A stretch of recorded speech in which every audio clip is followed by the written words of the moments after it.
Shalom, selamat pagi. Sate pagi hari ini bertemakan menyapu iri hati. Firman Tuhan terambil dari 1 Samuel pasal 18 ayat 6 sampai 9. Lalu bangkitlah amarah Saul dengan sangat, dan perkataan itu menyebalkan hatinya, sebab pikirnya, kepada Daud diperhitungkan mereka berlasa-lasa, tetapi kepadaku diperhitungkannya beribu-ribu. Akhirnya jabatan raja itu pun jatuh kepadanya. Suatu hari, warga kota Athena memberikan sebuah meja marmer yang bagus sekali dari Italia Selatan untuk dihadiahkan kepada Plato.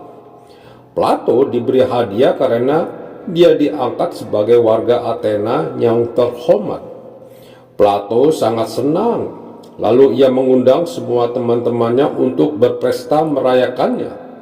Semua teman-temannya datang, makan dan minum.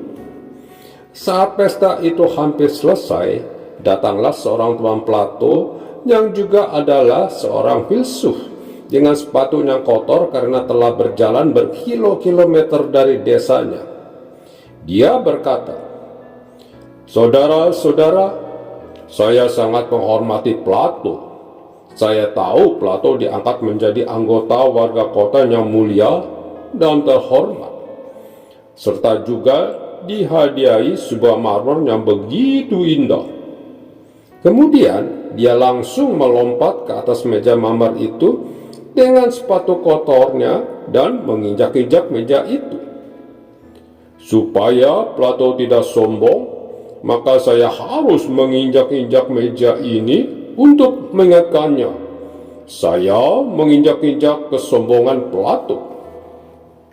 Sesudah itu, orang tersebut turun dari meja. Apakah benar Plato sombong karena diangkat menjadi warga Athena yang terhormat? Tentu tidak. Dia hanya menyelenggarakan pesta untuk merayakannya bersama teman-temannya. Apabila kita di posisi Plato pada saat itu, pasti kita akan marah besar. Tetapi Plato hanya terdiam sejenak. Lalu ia masuk ke kamar dan keluar dengan sebuah sapu dan menyapu meja yang kotor itu. Kata Plato, "Kawan-kawan yang agung, dengan persahabatan yang begitu hebat, kamu rela datang dari tempat yang begitu jauh untuk merayakan keunggulan kamu. Aku sangat berterima kasih. Aku lebih berterima kasih lagi karena kamu telah menginjak-injak kesombonganku. Tetapi sekarang aku harus menyapu iri hatimu." Iri hati dan sombong itu saudara sepupu. Apabila adanya mengatakan kepada kita berulang-ulang bahwa kita sombong, tetapi saudara kita tidak berlaku sombong, berarti orang tersebut sudah mulai iri kepada kita. Kita tidak perlu iri hati dengan apa yang dimiliki orang lain, karena saudara kita memiliki kelebihan tersendiri.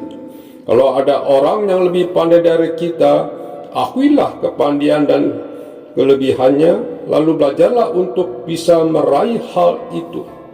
Pujilah dia, karena dia memang layak dipuji atas kepandaiannya.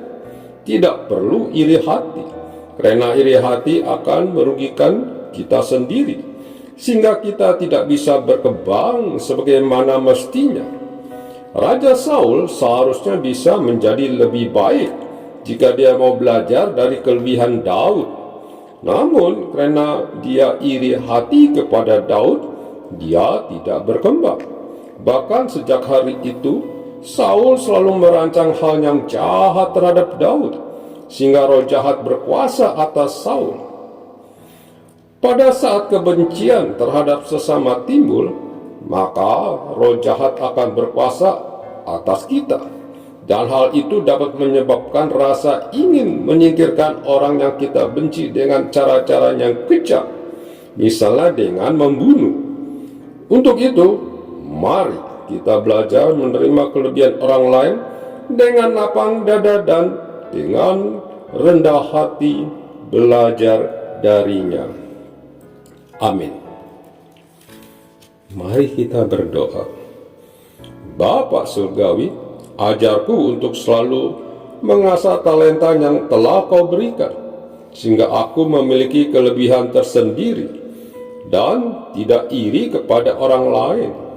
Di dalam nama Tuhan Yesus, aku berdoa. Amin.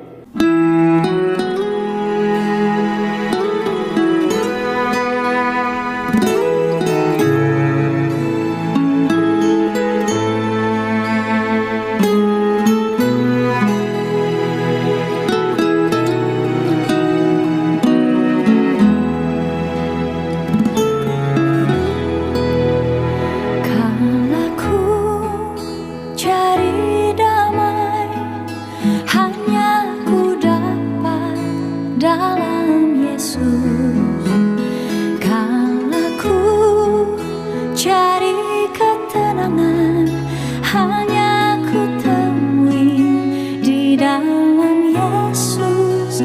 Tak satu pun dapat menghiburku, tak